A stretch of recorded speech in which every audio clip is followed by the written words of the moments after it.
Liver हमारे शरीर का सबसे महत्वपूर्ण अंग है।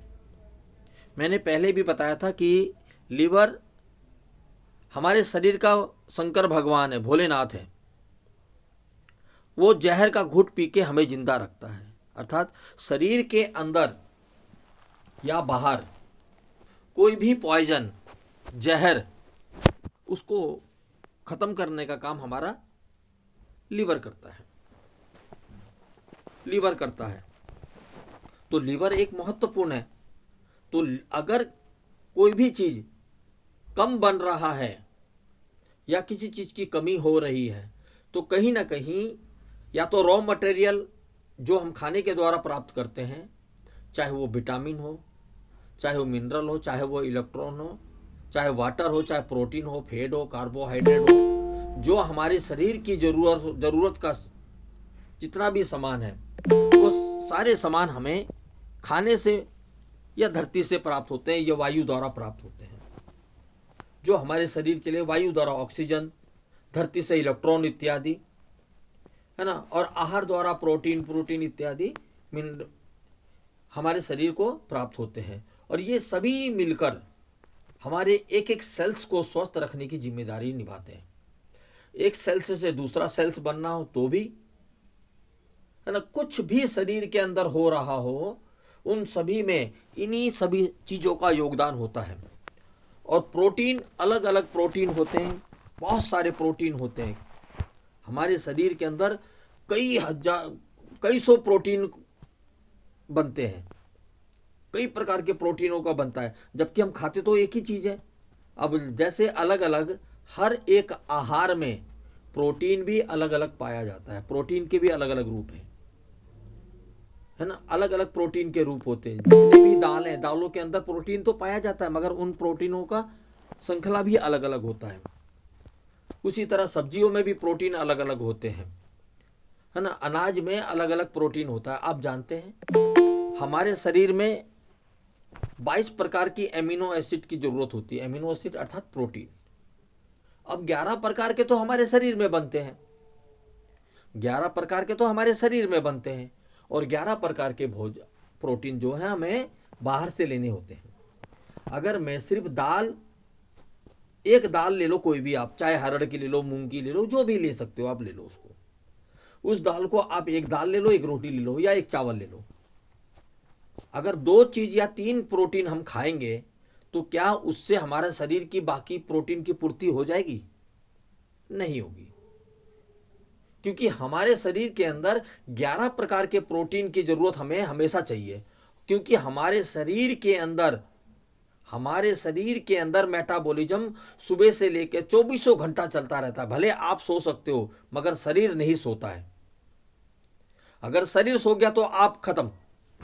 अगर हार्ट ने आराम कर लिया, ब्लड सर्कुलेशन ने आराम कर लिया, तो समझ लो, लंग्स ने आराम कर लिया तो समझ लो हम गए। हमारे किडनी ने आराम कर लिया तो भी हम चले गए। लीवर ने आराम कर लिया तो भी चले गए। अगर रक्त बैठ जाए किसी जगह पर कि नहीं थोड़ी देर बैठता हूं मैं, उसके बाद जाऊंगा, फिर तो पूरे शरीर खत्म। लंग्स चलना बंद हो जाए तो ऑक्सीजन खत्म, और ऑक्सीजन नहीं जाएगी तो ऊर्जा नहीं बनेगा, सारी बॉडी डैमेज। किडनी अपना काम करना छोड़ दे तो भी टॉक्सिन भर जाएगा शरीर के अंदर। लीवर अपना काम करना बंद है तो टॉक्सिन से भर जाएगा पूरा बॉडी, क्योंकि जितनी जहरीली चीजों को है परिवर्तन करके किडनी को भेजता है। किडनी उसे बाहर निकालने का चेष्टा करता है, या फिर कुफर सेल उसे खत्म करने का प्रयास करता है।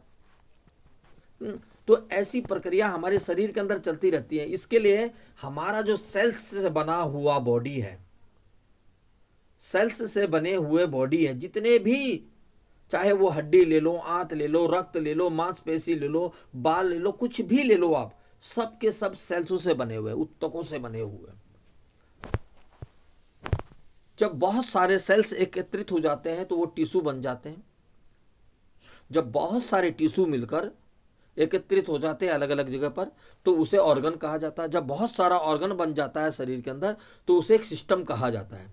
जब पूरा प्रारूप ढंग से सिस्टम एक दूसरे के साथ मिलकर काम करने लग जाते हैं तो उसे, उसके बाद इसे एक बॉडी कहा जाता है। बॉडी अर्थात शरीर कहा जाता है। तो हमारे शरीर के अंदर जितना भी ऑर्गन है, जितने भी केमिकल है, जितने भी हार्मोन है, जितने भी एंजाइम है, जितने भी न्यूरॉन्स है या टिश्यूज है या सेल्स है, चाहे वो रक्त के रूप में हो, चाहे वो मसल्स के रूप में हो, चाहे हड्डी के रूप में हो, इन सब की खुराक वही है, प्रोटीन, फैट, कार्बोहाइड्रेट। एनर्जी सबको चाहिए, उसके लिए ऑक्सीजन और ग्लूकोज चाहिए। शरीर की सुरक्षा के लिए फैट की जरूरत है, फैट की जरूरत है, क्योंकि फैट जानते हैं आप एस्टोराइड बनाने में, एस्टोराइड अर्थात शरीर की प्रतिरक्षा प्रणाली, इन चीजों के लिए फैट की जरूरत है। प्रोटीन हमारे शरीर का महत्वपूर्ण है, कई सारे एंजाइम, हार्मोन, इनके लिए जरूरी है प्रोटीन। इसके अलावा सेल्स के लिए, क्योंकि हमारे शरीर के अंदर 70% पानी है और सबसे ज़्यादा 70% पानी है, उसके बाद प्रोटीन सबसे ज़्यादा पाया जाता है, बाकी सारी चीज़ें एक मात्रा में। आपने देखा होगा, हम ये तो कह देते हैं इसकी कमी होगी, उसकी कमी होगी। कभी किसी को सुना कि इसके प्रोटीन की कमी होगी? नहीं सुना होगा आपने, बहुत कम सुना होगा, सुना भी होगा तो बहुत कम सुना होगा। प्रोटीन की अधिकता से बाथरूम से प्रोटीन निकल रहा है, यहाँ तक बोला जाता है, अरे प्रोटीन ज़्यादा हो गया, इनके बाथरूम से प्रोटीन निकल रहा है, ये हो रहा है, अरे इसको ठीक करो पहले, नहीं तो किडनी फेल हो जाएगी, है ना।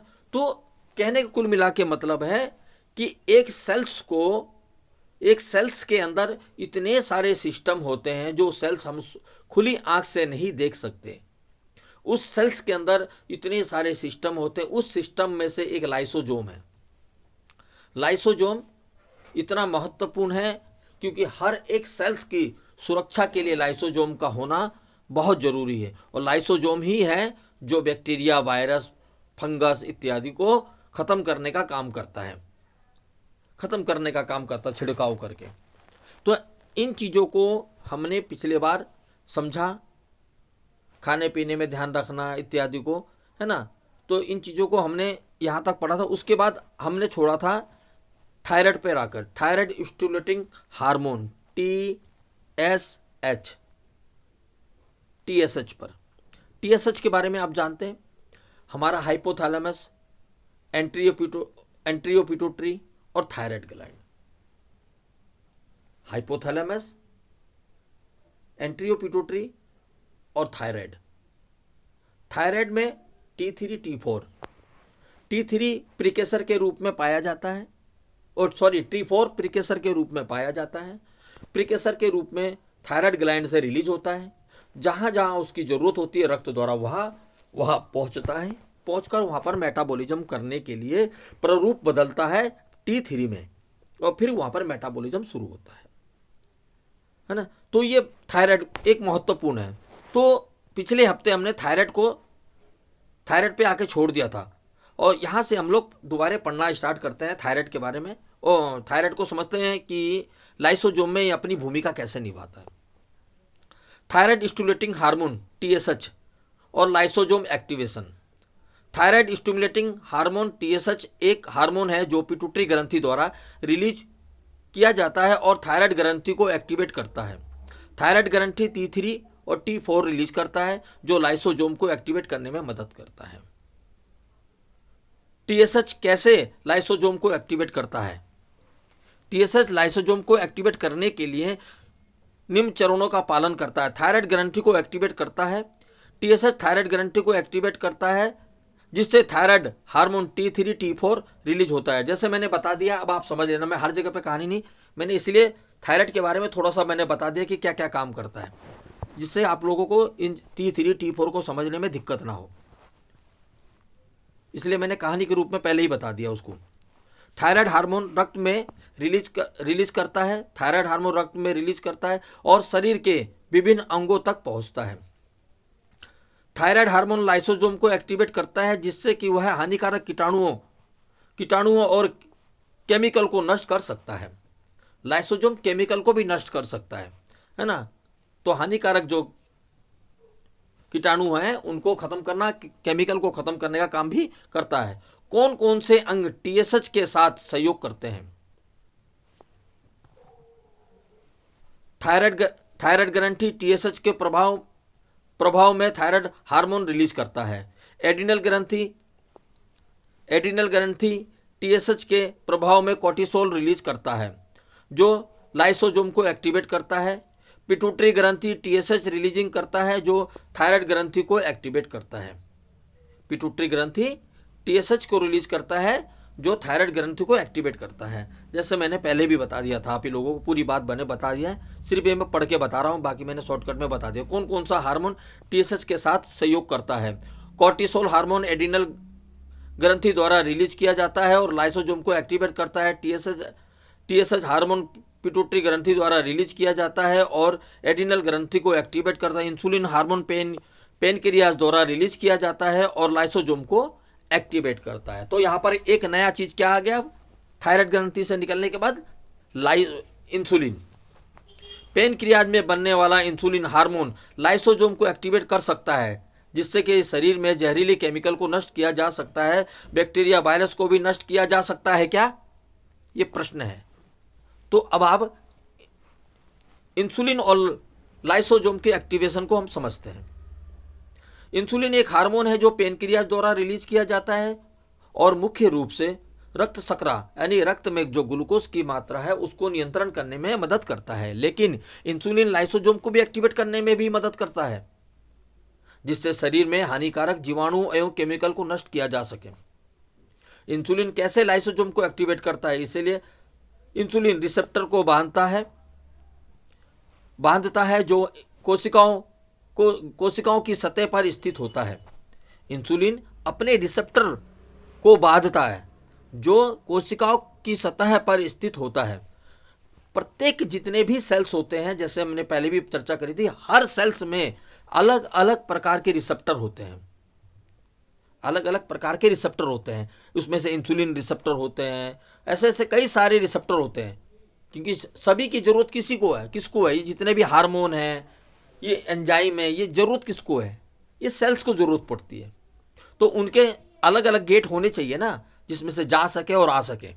तो रिसेप्टर मतलब गेट होता है एक प्रकार का जिसमें से आना और जाना हो सकता है। रिसेप्टर शब्द कहीं भी आएगा तो इससे समझ लेना कि इस जगह से अंदर जा भी सकते हैं और कुछ वहां से बाहर आ सकता है। अगर सेल्स चाहेगा तो कुछ बाहर की तरफ उसे निकाल भी सकता है, लेने के बाद उसे निकाल भी सकता है ना। तो रिसेप्टर का अर्थ यह होता है। सिग्नलिंग पाथे को सक्रिय करता है। इंसुलिन रिसेप्टर को बांधने के लिए सिग्नलिंग पाथे क्रिया होती है जिसमें लाइसोसोम को एक्टिवेट करने में मदद करता है। जैसे मैंने अभी बताया है ना कि अलग अलग तरीके से वो काम कर सकता है। सेल्स को जो हार्मोन चाहिए वो हार्मोन देने के बाद जो सेल्स के अंदर जो काम होते हैं, अलग अलग काम होते हैं, उन कामों को बताने के लिए कि तुम इस काम को करो, इसकी जरूरत है। अगर प्रोटीन की जरूरत है, अलग अलग जगह पर प्रोटीन की अलग अलग रूप बनने हैं तो उसके लिए काम हो रहा है, उसके अंदर फैक्ट्री है सेल्स के अंदर। अगर कार्बोहाइड्रेट ग्लूकोज बनाना है या कोई अन्य ग्लूकोज की चीजें बनानी है उसके लिए भी फैक्ट्री किसके अंदर है, सेल्स के अंदर ही है। फैट से जुड़ी भी कोई चीज बननी है उसके लिए भी सेल्स के अंदर ही फैक्ट्री है ना। पानी की जरूरत है, पानी का प्यास लगाना है, कम पड़ गया प्यास, पानी कम होगी सेल्स के अंदर, जब पानी कम हो जाता है तो हमें प्यास लगता है। हाँ, फिर वो सूचना तंत्र के जरिए वो सूचना बाहर आती है तो हमको रिएक्ट करना पड़ता है। रिएक्ट अर्थात हमें प्यास का एहसास हुआ, हमारे ब्रेन ने बोला कि हमें प्यास लग रही। तो जब प्यास लगती है तो हमें कहाँ महसूस होता है, चेहरे मुंह पे, होठों पे महसूस होता है। हमारा मुंह सूखने लग जाता है, होठ सूखने लग जाता है, तो हमें एहसास होता है, ब्रेन हमें बोलता है कि ये प्यास का लक्षण है। तो हम लोग क्या करते हैं, पानी पीने लग जाते हैं। जब पानी पीते हैं तो जब शुरू में पानी पीते हैं तो उसका एक टेस्ट होता है, और जब शरीर की जरूरत पूरी हो जाती है, जितनी हो जाती है, तो उसका टेस्ट बदल जाता है, देखना, महसूस करना। जब जरूरत पूरी हो जाती है तो उसका टेस्ट बदल जाता है, यानी कि रुकने के लिए कहता है कि बस हो गया, अभी इतनी जरूरत है, जरूरत पड़ेगा तो फिर से हम करेंगे। फिर जब शरीर को प्रोटीन की जरूरत होती है, जब शरीर को प्रोटीन की जरूरत होती है तो वो भूख लगाता है।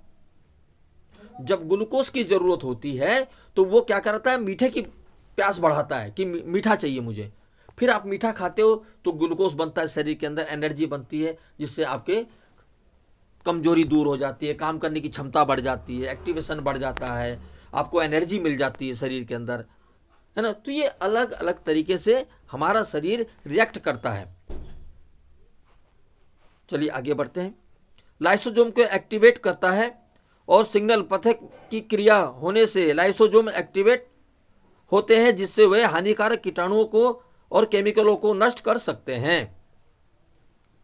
तो इंसुलिन कितना महत्वपूर्ण है ये देख लीजिए आप, कि एक लाइसोसोम के लिए भी अगर 1 पैरा दे रहे हैं तो 1 पैरा में इंसुलिन का भी रोल है। यानी लाइसोसोम को अगर हमें एक्टिवेट करना है तो इंसुलिन की भी भूमिका है उसमें।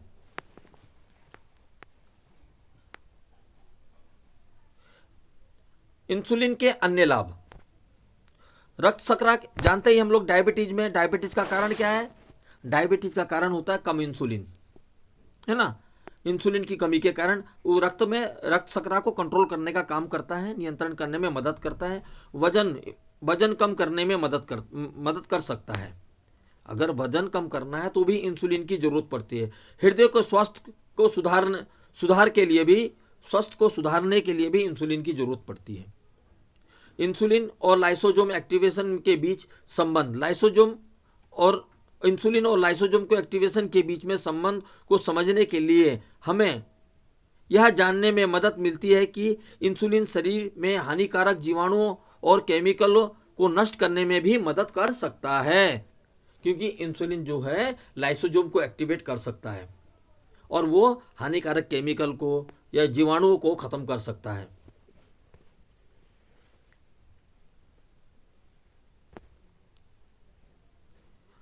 इंसुलिन कैसे लाइसोसोम के कार्यों को उकसा सकता है, जिसके लाइफ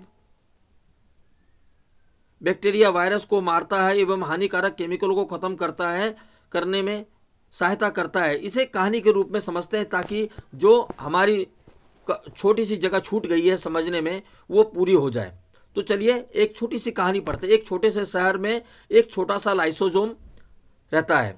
वह अपने काम में बहुत मगन था, हानिकारक जीवाणुओं केमिकलों को नष्ट करने में। लेकिन एक दिन वह थक गया और उसे कार्य करने की क्षमता कम हो गई।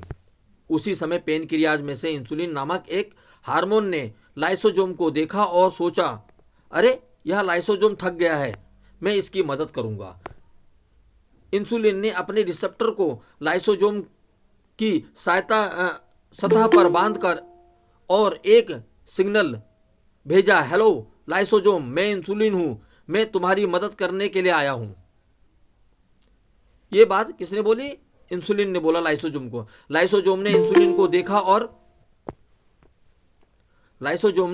को देखा और अरे इंसुलिन, मैं थक गया हूं, मुझे नहीं पता था कि मैं और कितना काम कर सकता हूं। इंसुलिन ने कहा, चिंता मत करो लाइसोसोम ने तुरंत मैं मदद करूंगा, मैं तुम्हारी एक्टिवेशन करूंगा और तुम्हें और भी मजबूत बनाऊंगा।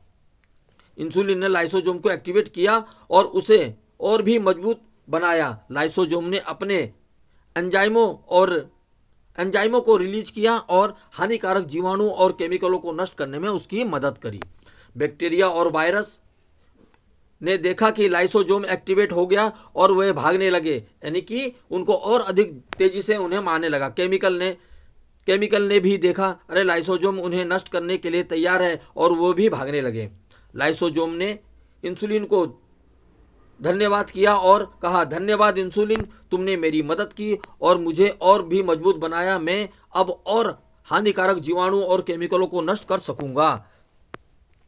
इंसुलिन ने मुस्कुराया और कहा, कोई बात नहीं लाइसोसोम, मैं हमेशा तुम्हारी मदद करने के लिए तैयार हूं। हमें मिलकर शरीर को स्वस्थ रखना है। और इस तरह से इंसुलिन और लाइसोसोम में मिलकर शरीर को स्वस्थ रखा और हानिकारक जीवाणुओं और केमिकल को नष्ट किया।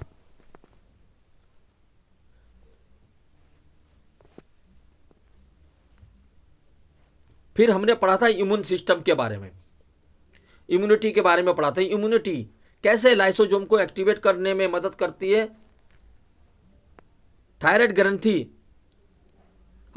थायमस ग्रंथि के टी सेल्स और लाइसोसोम को एक्टिवेट करते हैं। चारों में से कौन से एक उसका क्या नाम है, कौन सा एक है जिसका उसका क्या नाम है। एवं B cell, lymph node, RMP, tonsil, spleen, liver कौन कौन से केमिकल बनाते हैं जिसके लाइसोसोम एक्टिवेट हो जाते हैं। तो समझते हैं इसमें क्या क्या बोला मैंने। इसमें मैंने सेल्स के बारे में भी बोला, थाइमस के बारे में भी बोला, थाइमस के जो 4 सेल हैं उनके बारे में भी पूछा मैंने कि भाई ये जो 4 सेल है ये क्या कौन कौन से भूमिका निभाते हैं, उसमें से एक सेल्स कौन सा ज़्यादा भूमिका निभाता है। इसके अलावा टॉन्सिल, स्प्लीन हो गया, लीवर हो गया, ये क्या भूमिका निभाते हैं लाइसोसोम को एक्टिवेट करने में। तो अब उसके बारे में समझते हैं। इम्यून सिस्टम और लाइसोसोम को एक्टिवेट करना। इम्यून सिस्टम लाइसोसोम को एक्टिवेट करने में मदद करती है ताकि शरीर हानिकारक जीवाणुओं और केमिकल से बच सके। इम्यून सिस्टम के कई अंग और कोशिका लाइसोसोम को एक्टिवेट करने में मदद करती है, जिनमें से कुछ प्रमुख है। थाइमस ग्रंथि के बारे में हम जान ही चुके हैं। थाइमस ग्रंथि में टी सेल, थाइमस ग्रंथि में टी सेल्स को उत्पादित करता है जो लाइसोसोम को एक्टिवेट करने में मदद करता है। B cells lymph node, spleen और लीवर में पाए जाते हैं। वो ये एंटीबॉडी उत्पादन करते हैं जो लाइसोसोम को एक्टिवेट करने में मदद करते हैं।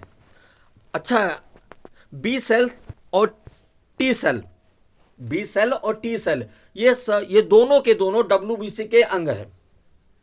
टी सेल और बी सेल ये दोनों के दोनों WBC के ही अंग है।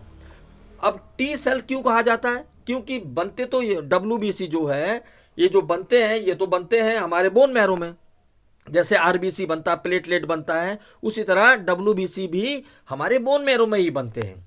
मगर बोन मैरो में बनने के बाद टी सेल क्या होता है, बी सेल क्या होता है, थाइमस ग्लैंड के पास जाता है।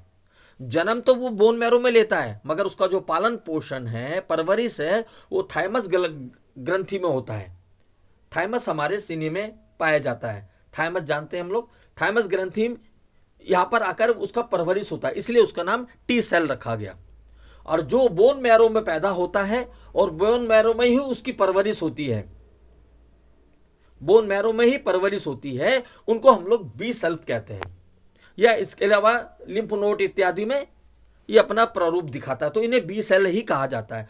ये WBC के ही 2 पार्ट है ना। बी सेल से ही थाइमस ग्रंथि में चला गया, वहां उसका पालन पोषण हुआ तो उसका नामकरण हो गया टी सेल। ये रक्त बोन मैरो में ही इसकी परवरिश हुई तो इसका नाम बी सेल है। ठीक है, ये ध्यान रखना इस बात को। अगर कहीं बी सेल लिखा हुआ आ गया तो ये कंफ्यूज नहीं होना है, और ना ही टी सेल लिखा गया तो कंफ्यूज नहीं होना है। अब टी सेल में, थाइमस ग्रंथि में टी सेल है। टी सेल 4 प्रकार के होते हैं, ये हम सभी जानते हैं। T helper cell, T killer cell, T suppressor cell और टी मेमोरी सेल, है ना। ये 4 प्रकार के सेल्स हमारे थाइमस ग्रंथि में पाए जाते हैं। B cells lymph node, spleen और लीवर में पाए जाते हैं। ये एंटीबॉडी उत्पादित करते हैं और लाइसोसोम को एक्टिवेट करने में मदद करते हैं। ठीक है, लिम्फ नोड में टी सेल और बी सेल पाए जाते हैं जो लाइसोसोम को एक्टिवेट करने में मदद करते हैं। स्प्लीन में टी सेल और बी सेल पाए जाते हैं जो लाइसोसोम को एक्टिवेट करने में मदद करते हैं। लीवर में कुफर सेल पाए जाते हैं जो लाइसोसोम को एक्टिवेट करने में मदद करते हैं। केमिकल जो लाइसोसोम को एक्टिवेट करते हैं, इन इम्यून सिस्टम में अंग और कोशिकाएं कई केमिकल उत्पादन करती है जो लाइसोसोम को एक्टिवेट करने में मदद करते हैं, जिनमें से कुछ प्रमुख है। इंटरलूकिंग नंबर 1 एक साइटोकाइन है जो टी सेल्स और बी सेल्स द्वारा उत्पादित किया जाता है और लाइसोसोम को एक्टिवेट करने में मदद करता है। ट्यूमर नेक्रोसिस फैक्टर अल्फा एक साइटोकाइन है जो टी सेल्स और बी सेल्स द्वारा उत्पादित किया जाता है और लाइसोसोम को एक्टिवेट करने में मदद करता है। इंटरफेरॉन गामा एक साइटोकाइन है जो टी सेल्स द्वारा उत्पादित किया जाता है और लाइसोसोम को एक्टिवेट करने में मदद करता है। अब इसको हम बाद में समझेंगे, मगर अभी हम इसको सुन लेते हैं। ठीक है, लाइजोफास्फेटिडिल टीडिल कोलाइन, जिसे शॉर्टकट में एलपीसी कहा जाता है, एलपीसी कहा जाता है, एक फास्फोलिपिड है जो लीवर में उत्पादित किया जाता है और लाइसोसोम को एक्टिवेट करने में मदद करता है। इन केमिकलों के अलावा ह्यूमन सिस्टम के अन्य अंग और कोशिकाएं भी लाइसोसोम को एक्टिवेट करने में मदद करते हैं।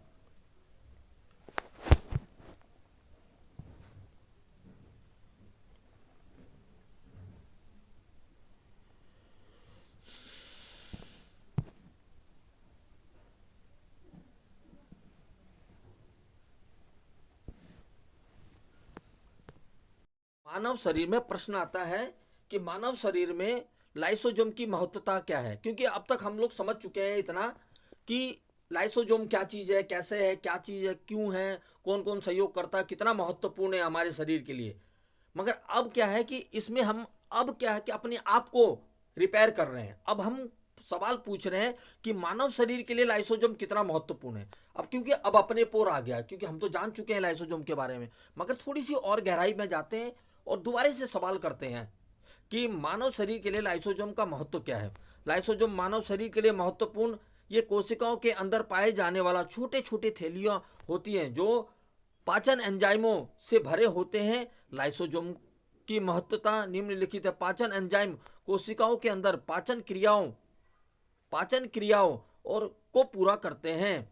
ये बाहरी पदार्थों को पचाकर उन्हें उपयोगी बनाते हैं, है ना। क्या, जैसे लाइसोसोम ने अगर किसी को मारा, लाइसोसोम ने किसी को मारा तो मारेगा किसको, बैक्टीरिया वायरस को मारेगा। तो बैक्टीरिया वायरस के अंदर भी हमारे तरह ही होता है, कुछ चीजें हमारी तरह पाए जाते हैं, मगर वायरस के अंदर आरएनए पाया जाता है, हमारे अंदर डीएनए पाया जाता है। उनके अंदर का प्रोटीन थोड़ा सा अलग होता है हमारे प्रोटीन से, इसलिए वो पहचाने जाते हैं, जिसके कारण से हमारे बॉडी के जो सेल्स है, लाइसोसोम हुआ, T cells, T helper cell हो गया, है ना, ये सारी चीजें ये क्या करते हैं, पहचान कर उन्हें मारने का काम करते हैं। क्यों, उनके प्रोटीन के कारण, उनकी रूपरेखा के कारण। कई तो ऐसे होते हैं जो हमारे प्रोटीन से बहुत ज्यादा मिलते हैं, बहुत ज्यादा मिलते हैं, जिसके कारण से हमारा बॉडी कंफ्यूज हो जाता है, हमारा बॉडी कंफ्यूज हो जाता है। तो वो उनको मारने के चक्कर में अपने लोगों को भी मारने लग जाता है। वो समझ नहीं पाता कि ये अपना आदमी है या पराया है। जब वो समझ नहीं पाता तो उसे कहते हैं हम लोग ऑटो इम्यून डिसऑर्डर। जब वो कंफ्यूज हो जाता है, हमारा इम्यून सिस्टम कंफ्यूज हो जाता है कि ये बाहर का आदमी है या घर का आदमी है, जब उनमें भेद नहीं कर पाता वो, तब हमारी बॉडी में अपनी ही इम्यून, हमारे सिस्टम को, अपने ही इम्यून को मारने लग जाती है। समझ गए। तो यहां पर क्या बोला मैंने, लाइसोसोम पाचन, लाइसोसोम कोशिकाओं के अंदर पाचन की प्रक्रिया को पूरा करते हैं। ये बाहरी पदार्थों को पचाकर उन्हें उपयोगी बनाते हैं। लाइसोसोम कोशिका के अंदर मृतक एवं क्षतिग्रस्त कोशिकाओं का अवशेष को पचाकर उन्हें हटाते हैं। यानी कि जो जिसको मार दिया, मारने के बाद उसको बॉडी को गला देते हैं, और जो उसके हमारे लिए उपयोगी है, जो जो मटेरियल उसके अंदर, जिसको हमने मारा, बैक्टीरिया को या वायरस को, उसके अंदर जो जो चीज उपयोगी है उसे लाइसोसोम अपने पास रख लेता है, शरीर को दे देता है कि ले ले ले भाई, ये फ्री का मिला हमें, मैंने इसको मार दिया। और जो बाकी का मटेरियल बचा उसको गला के खत्म कर देता है, गला के रक्त में डाल देता है, और फिर उसे किडनी द्वारा बाहर निकाल दिया जाता है। रक्षा, लाइसोसोम कोशिकाओं को बाहर संक्रमण से बचाते हैं। ये बैक्टीरिया और वायरस जैसे रोगाणुओं को पचाकर उन्हें नष्ट कर देते हैं। लाइसोसोम कोशिका विभाजन की प्रक्रिया में भी भूमिका निभाते हैं। कोशिका विभाजन जानते हैं हम लोग, एक सेल से दूसरा बनना है, तो कोशिका विभाजन में भी लाइसोसोम का बहुत महत्वपूर्ण रोल है। होमियोस्टेसिस, लाइसोसोम कोशिका के अंदर होमियोस्टेसिस को बनाए रखने में मदद करता है। होमियोस्टेसिस के बारे में हम लोगों ने पहले भी चर्चा कर चुके हैं। आपको अगर जानना है, होमियोस्टेसिस के बारे में जानना है, तो आप मेरे चैनल में जाकर देख सकते हैं, यूट्यूब चैनल में जाकर वहां पर इसको सुन सकते हैं होमियोस्टेसिस के बारे में। अगर आप लोग बोलेंगे तो फिर दोबारा इसके बारे में एक बार और चर्चा कर लेंगे बाद में। लाइसोजोम की कमी से खराबी से कई रोग हो सकते हैं। लाइसोजोम लाइसोमल स्टोरेज डिसऑर्डर, कैंसर, न्यूरोडिजेनेरेटिक रोग और संक्रमण। इसीलिए लाइसोजोम मानव शरीर के लिए बहुत महत्वपूर्ण है और इनकी महत्वता को समझना आवश्यक है।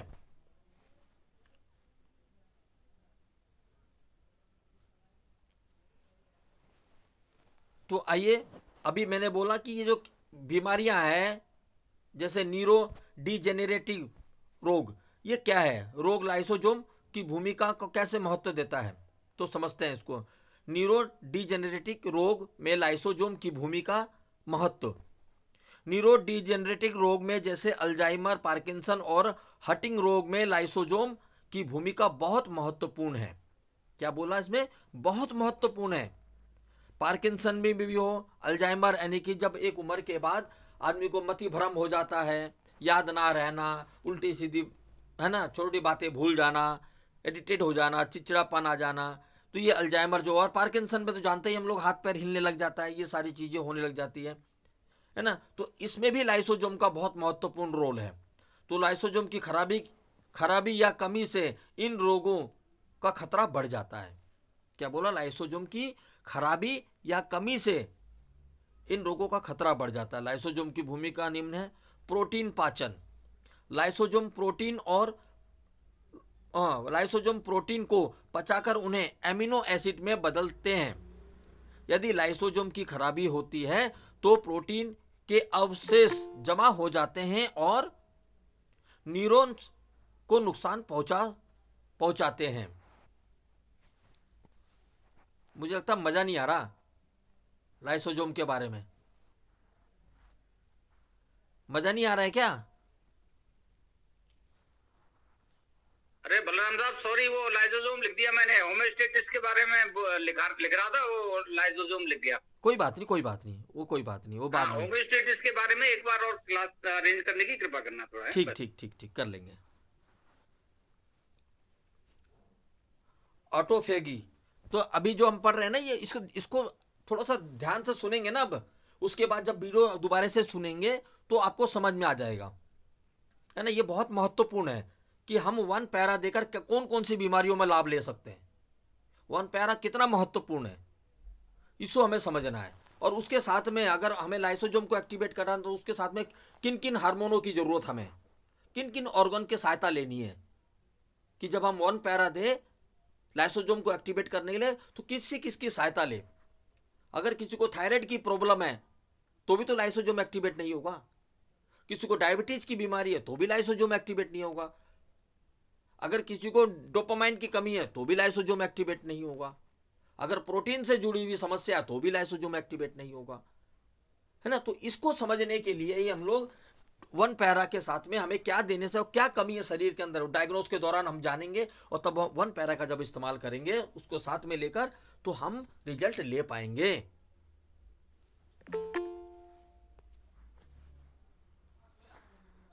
Lipid metabolism. लाइसोजोम लिपिड को पचाकर उन्हें फैटी एसिड में बदल देता है। यदि लाइसोजोम की खराबी होती है तो लिपिड में अवशेष जमा हो जाते हैं और न्यूरॉन्स को नुकसान पहुंचाते हैं। देखा कितना महत्वपूर्ण बात है कि फैट को पचाने के, फैट का प्रारूप फैटी एसिड बनाने में भी लाइसोजोम का रोल है। अगर न्यूरॉन्स में नुकसान पहुंच रहा है, न्यूरॉन्स के अंदर कोई दिक्कत हो रही है, तो उसमें भी हम अगर लाभ लेना है, लाइसोजोम को एक्टिवेट करना, लाइसोजोम की भूमिका है, तो उसमें भी हमें इन चीजों को देना पड़ेगा। माइटोकॉन्ड्रिया की खराबी। सेल्स के अंदर माइटोकॉन्ड्रिया पाया जाता है। अगर वो खराब हो जाए, खराब होने से खराबी को हटाने में मदद करता है। यदि लाइसोजोम की खराबी होती है तो माइटोकॉन्ड्रिया की खराबी जमा हो जाती है और न्यूरॉन्स को नुकसान पहुंचता है। तो अगर हमारे शरीर के अंदर माइटोकॉन्ड्रिया खराब हो जाए तो उसे भी, उसके कारण से भी लाइसोजोम की कमी के कारण ये न्यूरॉन्स को नुकसान पहुंचाया जा सकता है, न्यूरॉन पहुंच सकता है, नुकसान हो सकता है। तो इसको मैं दोबारा एक बार पढ़ता हूं। लाइसोसोम माइटोकॉन्ड्रिया की खराबी को हटाने में मदद करते हैं। यदि लाइसोसोम की खराबी होती है तो माइटोकॉन्ड्रिया की खराबी जमा हो जाती है और न्यूरॉन्स को नुकसान पहुंचता है।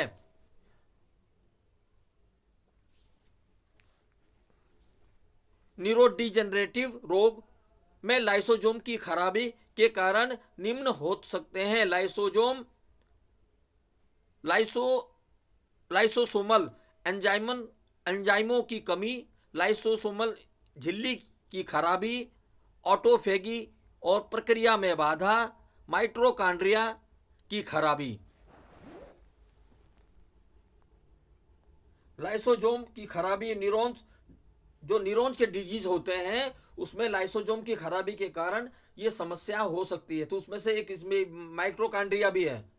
अगर माइटोकॉन्ड्रिया भी खराब हो जाए तो उसको भी ठीक करने का काम हमारा ये कर सकता है। अब माइटोकॉन्ड्रिया क्या करता है इसके बारे में जानने के लिए तो सेल्स पे पूरा पढ़ना पड़ेगा। और आपके पास है हमारे क्या बोलते हैं न्यूरोथेरेपी का हमारे वेद है, वेद में जाएंगे वहां पढ़ सकते हैं।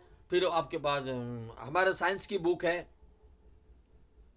एनाटॉमिक की बुक है हमारी, है ना, न्यूरोथेरेपी एनाटॉमिक की जो बुक है उसमें जाएंगे आप। अगर वहां पढ़ेंगे माइटोकॉन्ड्रिया सेल्स पे बॉडी में तो आपको पूरा माइटोकॉन्ड्रिया के बारे में पता लग जाएगा, जिसके कारण से हमारे सेल्स डेथ, न्यूरॉन सेल्स में समस्याएं आती है।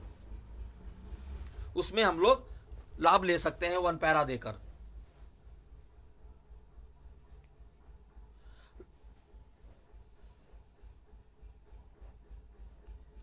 लाइसोसोम की खराबी का कारण, लाइसोसोम की खराबी का कारण क्या है?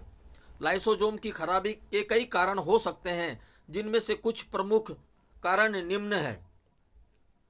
जेनेटिक म्यूटेशन, लाइसोसोम एंजाइमों के जीन में म्यूटेशन होने से लाइसोसोम की खराबी हो सकती है। यहां म्यूटेशन बोला जाता है, म्यूटेशन बोला जा रहा है, ठीक है ना, म्यूटेशन। एंजाइम की कमी, लाइसोसोम एंजाइम की कमी से लाइसोसोम की खराबी हो सकती है। अगर शरीर में एंजाइम कम बनेंगे तो भी लाइसोसोम खराब हो सकता है। अगर जेनेटिक म्यूटेंट, इसके बारे में अभी पढ़ेंगे, ठीक है, इसको ध्यान रखना, जेनेटिक म्यूटेशन इसको अभी पढ़ेंगे हम लोग, ये क्या है इसको समझना जरूरी है। बाकी एंजाइम के बारे में हम लोग जानते हैं, शरीर हमारा एंजाइम बनाता है ना, हमारे आंतों में एंजाइम बनता है, सेल्स के अंदर एंजाइम बनते हैं, लीवर हमारा एंजाइम बनाता है। लाइसोसोम झिल्ली की खराबी, लाइसोसोम झिल्ली की खराबी से लाइसोसोम की खराबी हो सकती है। हमने लाइसोसोम की झिल्ली के बारे में पहली बार पढ़ा था, है ना, पहले हम पढ़ चुके हैं। ऑक्सीडेटिव तनाव से लाइसोसोम की खराबी हो सकती है। इन्फ्लामेशन से लाइसोसोम की खराबी हो सकती है। अगर शरीर में इन्फ्लामेशन लंबे समय तक रहेगा उससे भी लाइसोसोम खराब हो सकता है। वायरस और बैक्टीरिया लाइसोसोम को खराबी का कारण बन सकते हैं। उम्र बढ़ने से लाइसोसोम की खराबी हो सकती है। विषैले पदार्थ जैसे पेप्सिसाइड और हैवी मेटल लाइसोसोम की खराबी का कारण बन सकते हैं। जीवन शैली के कारक जैसे कि धूम्रपान, शराब, तनाव लाइसोसोम की खराबी का कारण बन सकते हैं। लाइसोसोम की खराबी के कारणों से होने वाले रोग, लाइसोसोमल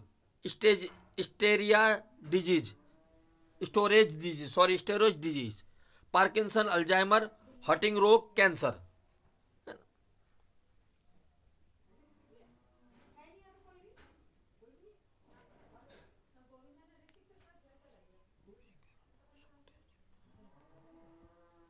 चलिए आज को ना हम लोग यहीं तक रखते हैं। लाइसोसोम की कमी के कारण, कमी का क्या कारण है इसको हम लोग शुक्रवार की क्लास में समझने का प्रयास करेंगे। अगर मौका मिला तो शुक्रवार को मैं डाल दूंगा, शुक्रवार वाले में तो हो सकता है शुक्रवार में करेंगे, नहीं तो मंगलवार वाले में करेंगे। आप लोग इतना ही मंगलवार में ही करेंगे, शुक्रवार को शायद मैं बाहर हूं, है ना, क्योंकि 23 तारीख से हरिद्वार में कार्यक्रम होने वाला है ना, 23 तारीख से हरिद्वार में कार्यक्रम होने वाला है, तो 23 तारीख को मैं चला जाऊंगा यहाँ से शाम को। 24, 25, 26 तारीख को मैं वहां से आऊंगा। 26 तारीख को कौन सा बार रहेगा पता नहीं, देखना पड़ेगा। मंगलवार तो नहीं आएगा ना अभी, शुक्रवार तो रहेगा, हाँ रहेगा, उसमें नहीं रह पाऊंगा शुक्रवार के दिन। तो मंगलवार को हम लोग इसके आगे पढ़ेंगे। इसे याद रखना, लाइसोजोम की कमी का कारण क्या है। ठीक है, यहां से हम लोग आगे पढ़ेंगे।